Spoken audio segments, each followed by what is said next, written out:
Estás escuchando Amigos de los Castillos en radioviajera.com.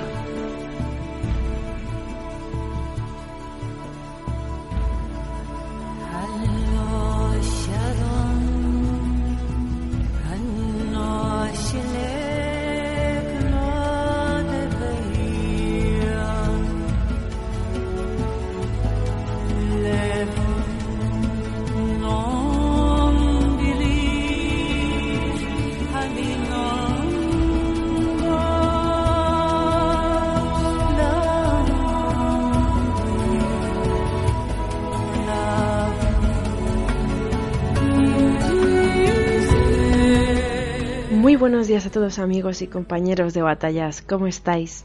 Espero que estéis pasando una muy buena semana, ya con la Navidad ahí que la tocamos ya con la punta de los dedos, qué ganas. ¿Y qué será lo que tienen estas fechas? Que la gente está como más contenta en general, tú vas por la calle y todo el mundo sonríe, está como más amable ya pensando en las vacaciones. Bueno, será el famoso espíritu navideño del que tanto hablan, ¿no? A nosotros de lo que nos entra ganas en esta época es de viajar. En realidad siempre tenemos ganas de viajar, ¿verdad? Pero bueno, hoy os vamos a trasladar a una de esas comunidades autónomas acogedoras, donde la gente es realmente maravillosa y donde siempre te reciben con los brazos abiertos. Hoy visitamos las fortalezas de Galicia, tierra de agua y de meigas. ¿Empezamos nuestro viaje?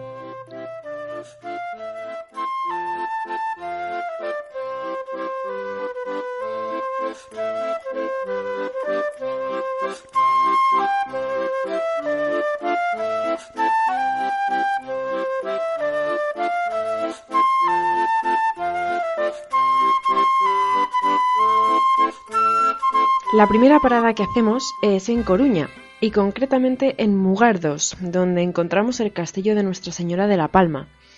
La fortaleza se encuentra situada en la entrada de la ría de Ferrol frente al castillo de San Felipe, siendo ambas una defensa estratégica militar de la ría que da acceso a la ciudad. El castillo de la Palma fue construido en 1597 por Martín de Padilla, aunque fue reformado en varias ocasiones a lo largo de los siguientes 2 siglos. Ya en el siglo XVIII comenzó su transformación hacia un gran baluarte defensivo y estratégico para la defensa de la ría. Comenzó su reconstrucción en 1731 bajo la dirección del ingeniero militar Laferrier y después de su sucesor Juan Vergel. Posteriormente hubo varios proyectos de ampliación y reforma en los años 1775 y 1792. El actual edificio data de 1869, aunque desde este momento se encuentra abandonado. Su función principal fue la de prisión militar para oficiales del ejército. El último militar famoso en vivir encerrado fue el teniente coronel Antonio Tejero tras el golpe de estado de 1981. El castillo de la Palma, como hemos dicho antes, junto con el de San Felipe, le ponían cerco a la ría de Ferrol en los ataques que sufría, sobre todo de la armada inglesa, para tener la hegemonía en el Océano Atlántico. En el siglo XIX, la ría de Ferrol sufrió el ataque de las tropas francesas con el motivo de limpiar la zona, según ellos, y tomar los castillos que defendían la ría. La puerta principal de entrada destaca por la estructura del antiguo puente levadizo, que ya no existe, por desgracia, y podemos ver el foso seco de 4 metros como primera medida defensiva. Llaman la atención las 2 pequeñas torres que franquean el paso y que son el símbolo del cuerpo de ingenieros que en 1893 le dio el aspecto que tiene hoy en día. La fortaleza se asemeja mucho a los bastiones centroeuropeos que fueron destruidos durante la Primera Guerra Mundial y que fueron construidos a finales del siglo XIX. A la derecha de la entrada se encuentra un saliente y aquí vemos a la caponera con diversas aspilleras para controlar y defender con fuego de mosquete a quien nos hace entrar sin permiso. Tras acceder al interior se puede ver el contrapeso del puente levadizo. A la derecha está la capilla, muy pequeña y en la que prácticamente cabía el capellán y sus monaguillos, obligando a los soldados a oír la misa a la intemperie. A través de la sacristía, mucho más grande que la capilla, accedemos mediante una escalera de caracol a las cubiertas por las que se puede ver la ría y a su castillo hermano. Sobre la capilla estaba la torre del reloj, que con 3 campanas con nombres de reinas marcaban los tiempos en el castillo. También podemos ver en los patios y el muelle a través del cual llegaban los pertrechos a la fortaleza y que mediante un ingenioso sistema de vagonetas con raíles facilitaban el transporte de las cargas pesadas de artillería por todo el complejo. El polvorín tenía diversas estancias en las que se fabricaban los cartuchos de fusil o se almacenaba la pólvora. En esas mismas piedras del suelo había un suelo flotante de madera que por un lado evitaba el contacto con la humedad y por otro aireaba la pólvora. Las ventanas del polvorín eran grandes y sin rejas y tenían unos peldaños para poder escalarlos ante una posible evacuación. En las casamatas estaban los cañones que se disparaban a través de las troneras. Cada cañón estaba en su casamata correspondiente y protegido con gruesos muros de su vecino para minimizar los efectos de una explosión accidental o del impacto de un posible atacante. Como leyenda de este castillo de La Palma es que, aunque no exactamente dentro del mismo castillo, pero muy cerca, hay una gran roca redonda conocida como Cu de Raña, en español culo de la reina, como recordatorio del desembarco de Mariana de Neoburgo cuando viajaba para reunirse con su futuro esposo, el rey Carlos II, que dice que se sentó sobre esta roca para adaptarse a tierra firme después de la larga travesía por mar.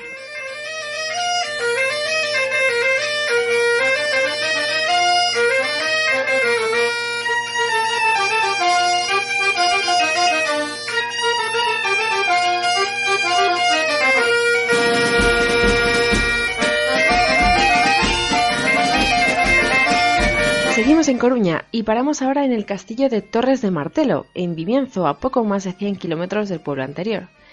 Este castillo, también conocido como Torres de Martelo, se encuentra en la entrada de la villa de Vimianzo, en el ayuntamiento del mismo nombre, y en la actualidad acoge una muestra permanente de artesanía popular. Los constructores de la fortaleza parece que fueron los Mariño de Lobeira, allá por el siglo XII o XIII.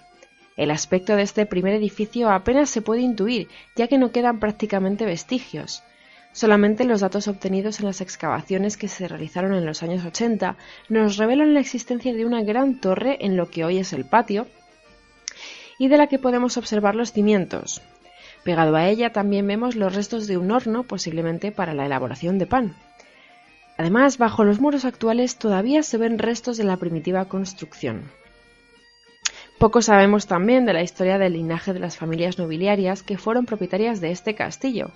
Conocemos a sus iniciadores, los Mariño de Lobeira, sabemos que los Moscoso serían los siguientes propietarios y somos también conocedores de que estaban emparentados con los Traba, una de las familias nobiliarias más representativas de los años centrales de la Edad Media gallega.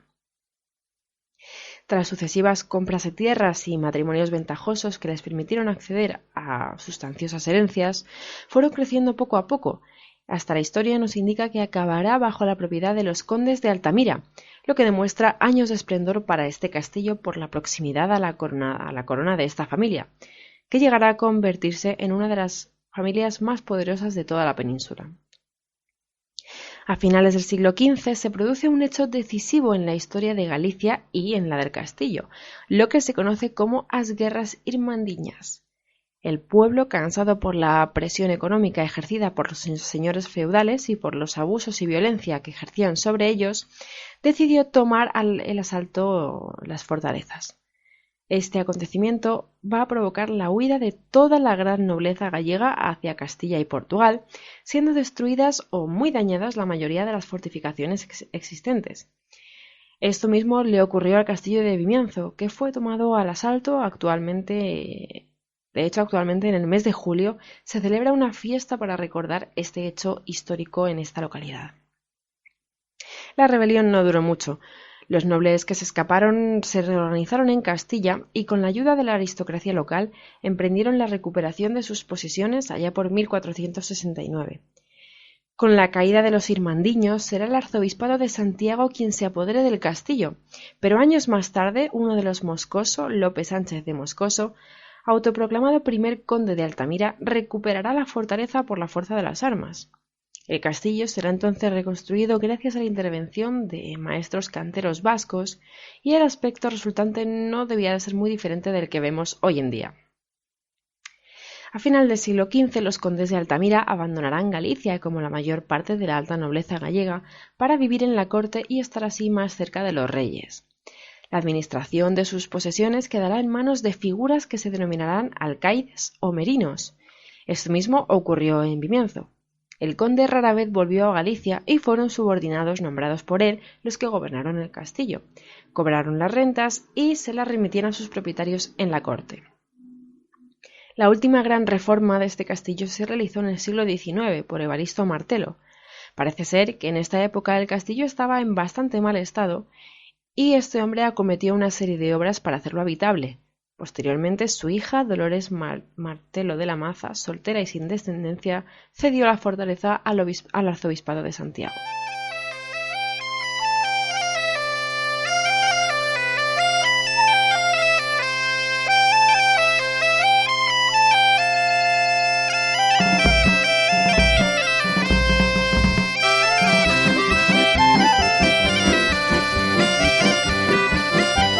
Llegamos ahora a Finisterre, donde nos espera el castillo de San Carlos. El castillo de San Carlos está situado en el puerto, limitando por un lado con la playa de O Corbeiro y con el otro con la tierra. El castillo de San Carlos se circunscribe dentro de los castillos o fortalezas defensivas levantadas en la costa durante el siglo XVIII bajo el mandato del rey Carlos III para la defensa de la ciudad y la entrada de la ría junto con el castillo del Príncipe y el castillo del Cardenal. La dirección de las obras corre a cargo de los ingenieros Lemaur y Exarch, pero solo se llevó a cabo el replanteo general del castillo, la explanación del solar, la cimentación sobre roca a base de piedra y barro y un tramo de la muralla. Permaneció así unos 10 años hasta que la Real Orden de Carlos III mandó terminarlo. Contaba con 3 frentes y una nave interior donde estaba la dependencia del oficial, el cuartel y el polvorín. Tiempo después, tras el incendio y destrucción que les sobrevino en el asalto francés a Fisterra, durante la Guerra de la Independencia se reformó la nave central, siendo restaurada de nuevo recientemente. En la actualidad alberga el Museo de la Pesca. El castillo está en un terreno rocoso y de ahí su forma irregular para adaptarse al mismo. Dispone de 3 troneras orientadas a 3 direcciones diferentes, al Cabo Finisterre, a la ría y al pueblo. Dentro tenía una nave para dar alojamiento a una pequeña tropa. Hoy en día, como hemos dicho, alberga el museo. Y en este monte se encuentran los restos arqueológicos de Vilar Bello, que aún no han sido excavados ni estudiados, así como la ermita de San Guillermo, muy relacionada con la cristianización de unos lugares paganos destinados a ritos de la fertilidad. En el año 1892 fue vendido por el Estado y adquirido por Plácido Castro Rivas.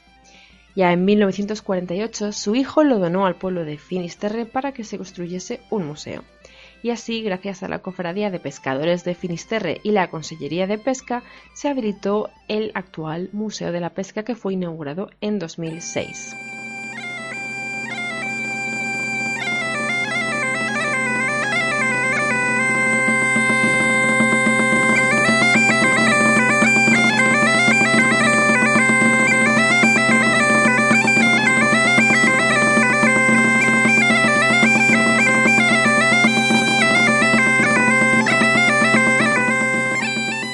Nuestra siguiente parada en tierras gallegas es Lugo, de donde tenemos que destacar su muralla.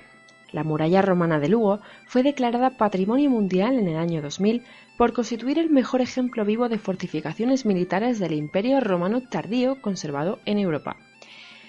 Los cambios que ha sufrido a lo largo de sus más de 17 siglos de historia no han llegado a alterar sustancialmente su aspecto y trazado original, que sigue las directrices del ingeniero romano Vitruvio. Es la única en todo el territorio del Imperio Romano que conserva íntegro su perímetro y con su presencia ha determinado la historia y evolución urbana de la ciudad de Lugo, incrementando y enriqueciendo su interés cultural. La muralla rodea el corazón de Lugo, la antigua Lucus Augusti, fundada en el año 15 a.C. por Paulo Fabio Máximo en nombre del emperador de Roma, y fue la capital de uno de los 3 conventos jurídicos romanos junto a Astorga y Braga, que conformaban la provincia de Gallaecia y que se extendían hasta el río Duero. Esta ciudad desempeñó un papel fundamental en una región por aquel entonces muy rica en oro que Roma explotó hasta el agotamiento en beneficio del tesoro imperial. 3 siglos después, la estructura urbana de la ciudad se cambió y se desplazó ligeramente hacia el norte. Eran tiempos críticos desde un punto de vista político y militar, y fue en ese momento en el que se erigió la fortificación.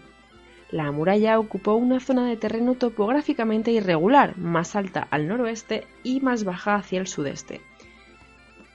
Continúa siendo un enigma los motivos de este trazado, que dejó fuera importantes zonas residenciales de la antigua ciudad romana y que en cambio protegió terrenos que estaban desacampados.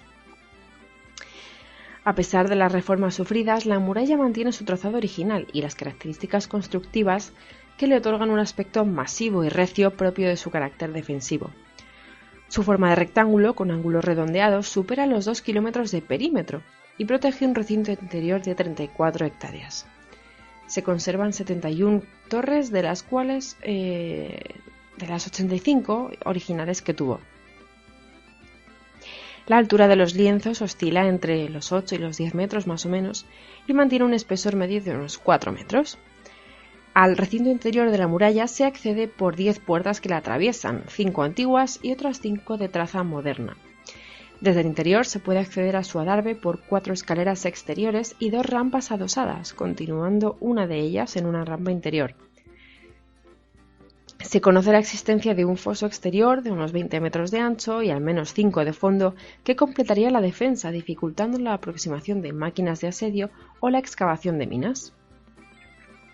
Perdida su función militar, la muralla romana de Lugo ha quedado plenamente integrada en la estructura urbana actual. Rodea la ciudad histórica y su adarve es un paseo o una calle peatonal más de los que utilizan habitualmente sus habitantes. En el adarve, coincidiendo con los cubos originales, se conservan escaleras interiores de doble tramo y traza imperial que lo conectan con el paramento interior, donde no alcanzan el terreno. Distintas hipótesis interpretan esto como un recurso defensivo que permitía aislar el recinto retirando las escaleras o rampas móviles que daban acceso al primer escalón. En la actualidad se han descubierto arqueológicamente 22 de estas escaleras. Los restos del cubo o de la torre denominada A Mosqueira, con un lienzo exterior sobre el adarve en el que se abren ventanas, hacen suponer que cada una de las torres contaba con una estructura superior de 2 niveles, que se cerraría con una fachada con grandes ventanas que permitiesen utilizar las armas defensivas.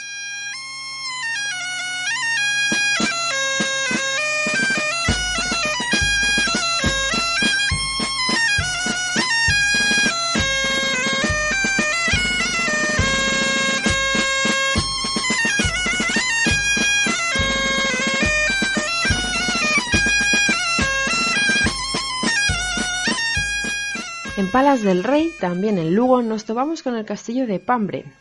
Es uno de los pocos castillos y fortalezas militares que quedaron en pie tras la revuelta irmandiña de 1467, junto con el de Monterrey o el de Sotomayor. Está situado en una zona rocosa en lo alto de una colina que hay justo al lado del río Pambre y se encuentra rodeado por una muralla defensiva de 5 metros de espesor. Este imponente castillo data del siglo XIV y fue construido por don Gonzalo Ozores de Ulloa. Durante varios años fue el escenario de las luchas entre Pedro I y Enrique de Trastámara. Posteriormente también fue usado en las batallas entre la nobleza y el arzobispo de Santiago, don Alonso de Fonseca y Acevedo, para pasar por manos de los Ulloa. En 1484 pasó a manos de los condes de Monterrey y posteriormente, en 1895, el duque de Alba vendió la fortaleza junto con sus bienes y otros edificios a don José Soto, vecino de Palas del Rey, por 27.000 pesetas, situación que creó un gran revuelo en toda la zona. Hoy en día es propiedad de la Xunta, la cual se lo compró a los hermanos misioneros de enfermos pobres de Vigo por 5 millones de euros. El castillo de Pambre es la mejor muestra de arquitectura medieval militar que existe en Galicia y de las pocas que quedan en pie tras la revuelta antes comentada. La muralla exterior se adapta a la configuración del terreno y el acceso se realiza por una pequeña puerta con arco de medio punto con un escudo de armas de la familia Ulloa. Dentro de la muralla nos encontramos con el edificio de planta cuadrada con 4 torres en las esquinas y a la derecha de la entrada veremos la capilla de San Pedro, construida a finales del siglo XII. En el centro se sitúa la torre del homenaje, con 3 plantas y 11 metros de lado, todo ello rodeado por una segunda muralla con puerta hacia el oeste y con las mismas armas. La primera planta es ciega y su interior se ilumina a través de ventanas pequeñas con faladoiros, derrame interior y arco rebajado. La segunda planta se eleva 5 metros sobre el suelo y existen vestigios que permiten imaginar un puente interior que comunicaría a esta planta con la muralla, a través de una puerta con arco apuntado y un escudo de armas de los Ulloa. En la tercera planta hay también un ventanal de arcos apuntados. Todas las torres están almenadas en voladizo con almenas en punta. Los exteriores del castillo se encuentran bastante deteriorados, aunque sí se pueden encontrar restos que nos muestran su esplendor en épocas pasadas.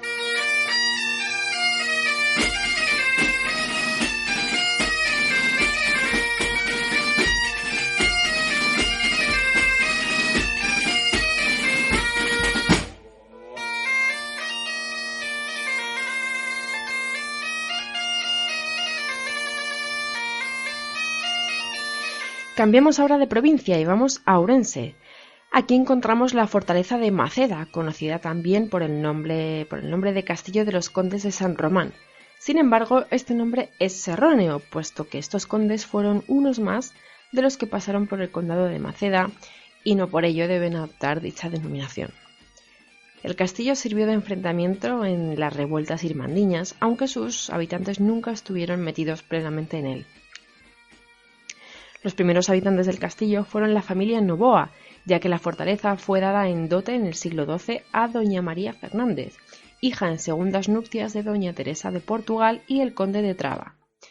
De la unión de esta con don Juan Ares de Noboa surge en la villa la rama de los Noboa, que continuó su linaje hasta el siglo XVII. Se cuenta que aquí pasó sus primeros años de vida el rey Alfonso X el Sabio, célebre compositor de las famosas cantigas a Santa María, escritas en lengua gallega. Seguramente fue donde empezó a instruirse en el conocimiento de esta lengua. Se levantó en un cruce de caminos que habría sido el germen de lo que hoy es Maceda. A esta situación se debe su primitiva construcción que se remonta hasta el siglo XI. Por un lado, su posición interior hacía más difícil las numerosas incursiones musulmanas y por el otro, su localización dominando el sur haría posible su defensa hacia los invasores lusitanos en siglos posteriores. Todo el entorno del castillo pertenece a la Ribeira Sacra y desde el mismo se puede disfrutar de las inmejorables vistas del valle de Maceda y de la naturaleza de la Sierra de San Mamede. Esta fortaleza, por sus características constructivas, básicamente tenía carácter de palacio residencial. Dicha arquitectura posee una única puerta de acceso y varias torres. Uno de estos torreones es rectangular y se sitúa junto a la puerta de entrada, mientras que el otro tiene forma redonda y está ubicado en el extremo opuesto.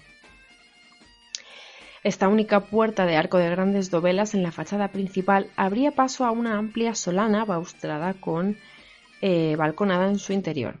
A la izquierda de esta se encuentran dos escudos, uno perteneciente a los Noboa y el otro a los Rivadeneira.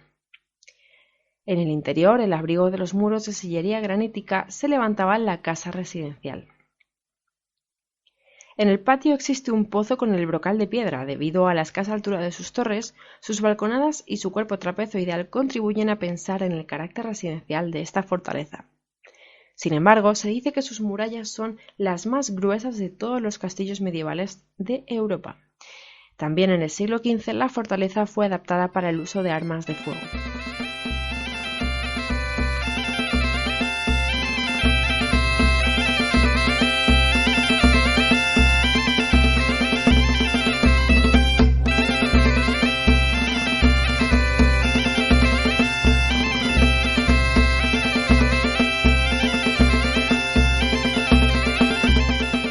Pisamos ya la cuarta provincia gallega, Pontevedra.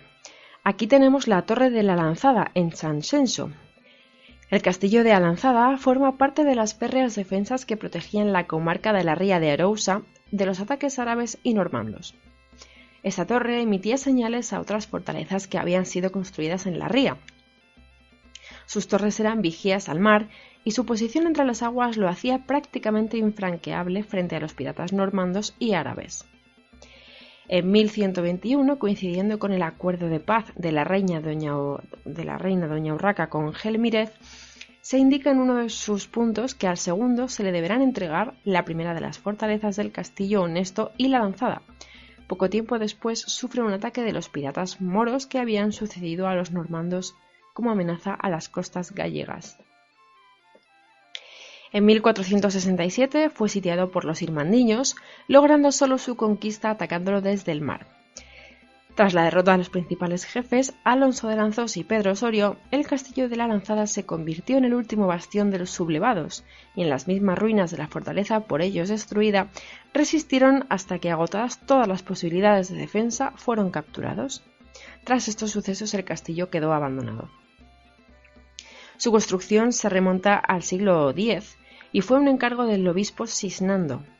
Hoy en día, tras largos siglos de cambios, el castillo es un símbolo del término de San Xenxo, cuyos restos son testimonio fiel de una historia de piratas y saqueos. De su antigua fortaleza apenas perviven los restos de una torre. Hace algunos años se llevaron a cabo obras en este recinto histórico que afectaron gravemente a su integridad, perdiéndose los vestigios que restaban de su muralla y tapándose con uno nuevo el antiguo puente de comunicación con el castillo, que originalmente fue levadizo.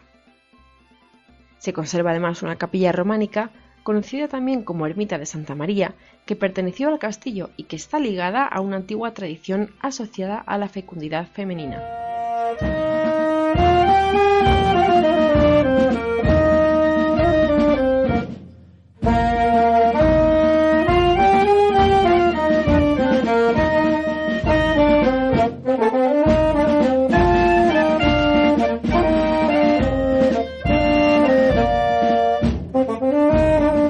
Terminamos este recorrido de hoy por los castillos gallegos con el que es nuestro castillo de la semana, el castillo de Villasobroso. Este es el típico castillo que veréis en postales de Galicia, pues está ubicado en medio del bosque y por tanto rodeado de árboles y de naturaleza. El castillo está en una ladera del monte Landín y se encuentra un promontorio donde en su alto se erige la fortaleza. Como otros tantos castillos y fortalezas de Galicia, este fue construido sobre un poblado castrecho, al igual que su castillo, eligió un lugar tan privilegiado como este. Desde aquí se controlaban las comunicaciones entre las tierras interiores y el mar y la histórica villa de Tui. En la antigüedad, la parroquia donde se ubicaba el castillo era llamada San Martiño da Portela. En 1926 se cambió por el actual topónimo Villasobroso. El nombre Sobroso, antiguamente Soberoso, viene dado por el abundante número de sobreiras, que es lo que vienen a ser los alcornoques en castellano, que poblaban todo el lugar. Se sabe que existió otra fortaleza más antigua en lo alto del monte Landín, del cual se conserva hoy en día una fuente de piedra con un muro de mampostería muy antiguo que pertenecía a esta. Se dice que ya por el siglo IX Bermudo II se refugió en esta fortaleza, quizás en la más antigua, durante la batalla de Portela Arenaria, cuando se enfrentaba a las tropas de León Ramiro II. La primera referencia documentada que tenemos del actual castillo de Sobroso data del siglo XII, concretamente del año 1117, cuando, según la historia compostelana, doña Urraca es cercada en esta fortaleza por su hermana doña Teresa, infanta de Portugal, y por los partidarios de su hijo, encabezados por el conde de Traba. Recluida en sus calabozos, la leyenda cuenta cómo doña Urraca logró huir por unos pasadizos secretos que conducían a orillas del mismo río Tea. Hoy en día parecen existir restos de estos túneles, de los cuales no vamos a descubrir su localización, puesto que sus interiores guardan ciertos peligros como la formación de gases tóxicos que puede provocar incluso la falta de oxígeno. En su huida, doña Urraca fue a Compostela en busca de la ayuda del arzobispo Gelmírez para volver y conquistar otra vez la fortaleza. En 1190 aparece en una documentación Pelayo Muniz como ocupante del castillo en nombre del rey, dado la importancia defensiva que tenía esta fortaleza en el obispado de Tui. Más tarde pasa a manos de los Sobroso hasta que en 1379 Pedro Ruiz de Sarmiento y sus descendientes reciben el señorío de Sobroso, de manos de Juan I. En el siglo XV, Álvaro Pérez de Sotomayor se apodera de las propiedades de un descendiente de los Sarmiento, don Diego, pero poco le duraría esta posesión, porque 12 años después, durante la revuelta irmandiña, el castillo fue destruido en gran parte. Pasa entonces a manos del hermano bastardo de Diego, Pedro Álvarez de Sotomayor, llamado popularmente Pedro Madruga, conde de Camiña, quien lo reconstruyó. Sin embargo, cautivo Pedro en Benavente, García Sarmiento recupera el castillo. Liberado Pedro Madruga, vuelve a la carga hacia la codiciada fortaleza y para ello levanta una fortificación en el cercano monte de Apicaraña, desde donde se divisaba el castillo. Llegó incluso a coger preso a Diego, pero sus partidarios nunca se rindieron. Pedro Madruga se retiró ante la llegada de la ayuda de nobles gallegos a favor de los Sarmiento, y así don Diego pudo terminar la reconstrucción de la fortaleza. Con la llegada de los reyes católicos, el castillo pierde el carácter bélico y pasa a ser residencia de múltiples nobles y alcaides nombrados por los condes de Salvatierra y los marqueses de Sobroso para el control de la jurisdicción. En 1835 el castillo queda abandonado, hasta que por herencia pasó a manos de los duques de Híjar. Hacia finales del siglo XIX lo adquiere el conde de Torrecedeira, que lo vende a Alejo Carrera Muñoz en 1923. Este lo restauró casi en su totalidad. 3 zonas conforman la estructura del recinto: una muralla exterior, el cuerpo residencial y la torre del homenaje. Para entrar en esta torre de 13 metros de altura, lo haremos por el exterior de las salas residenciales. En la planta baja de la torre podremos pasar a una estancia inferior, donde se encuentra un profundo pozo artificial de sillería que se utilizaba como depósito de agua. La estructura estaba dispuesta para que el agua de la lluvia fuese recogida en este pozo. No hay más remedio que volver a subir y después de pasar en el segundo piso por una representación de una habitación y una cocina de la época, llegaremos a lo alto del torreón. Desde aquí podemos divisar una vasta zona de la comarca del Condado y del concello de Mondariz. Por esta situación privilegiada y dominante, la fortaleza recibía el nombre de Chave Forte, llave fuerte, del Reino de Galicia y por lo tanto su historia está llena de conflictos por el dominio de la misma. Si queréis visitar este castillo tendréis que hacerlo de martes a viernes de 10 a 1 y de 4 a 7 y los sábados, domingos y festivos en horario de 11 a 2 y de 4 a 7. Nosotros nos despedimos ya, no sin antes desearos que paséis una muy feliz semana y que disfrutéis de las comidas, cenas y demás eventos navideños que tengáis para estos días. Gracias por estar al otro lado del micrófono.